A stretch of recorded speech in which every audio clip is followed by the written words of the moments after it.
Hey guys. I know what you're thinking. This is exactly what the inside of a Hannah Gadsby babushka doll would look like.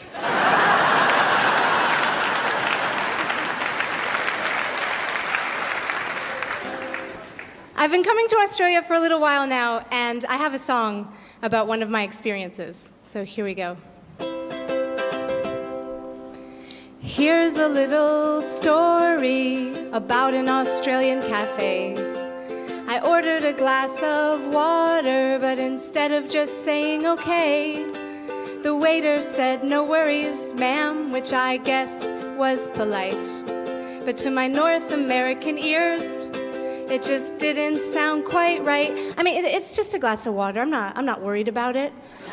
Really. I think maybe if you just bring me the water, but you don't need to like project onto me that I'm having a mental process about the glass of water, because I'm not concerned. I'm not even thinking about the concept of worry, but you've introduced it now, haven't you? So now I'm starting to think, what would I have to worry about? And then I started to think of all the things that could go wrong as he fetched my drink. What if he spits in the water? What if it's full of disease? Unless he's planning to do something weird, why would he say no worries? What if the glass is cracked? What if the glass is half empty? What if I get philosophical and I'm forced to confront my innate negativity? What if there's no meaning? What if there's no point to life? What if I choose to get married and they pronounce us wife and wife? It just sounds so gay. And what if he's not the waiter and this is some elaborate prank? What if my darkest fear is true and I'm the reason that my mom drank? I feel guilty all the time. What if when I was vegan I didn't get enough vitamin B?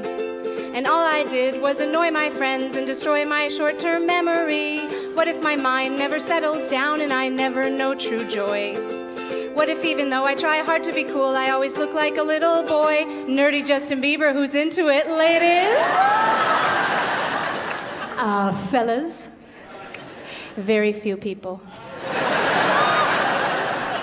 What if I mess up my taxes and the feds come after me? What if when I was vegan, I destroyed my short-term memory? What if I'm depressed, but it's undiagnosed? What if when I'm having sex, I'm being watched by my grandmother's ghost? I'm sorry, Grandma. I'm sorry. Or, you're welcome, you crazy old bat. What if when it comes, the water is too salty? What if despite the fact that I'm a moderately successful comedian and I have a lot of friends and I'm in healthy relationships, what if I never overcome the psychological damage I experienced in childhood? Not that I'm blaming my parents. I mean, they come from their own dysfunctional backgrounds, and they just did the gosh darn best they could, okay? With the crappy hand that life dealt to them. But what if I always stay afraid and I label myself and my feelings as somehow wrong, while assuming that everyone else in the world is somehow right?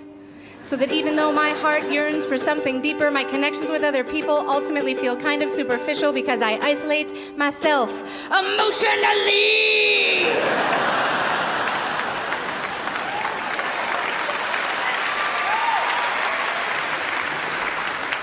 When the waiter comes, he arrives in a flurry. He says, "Sorry that I took so long." I say, "Hey man, no worries.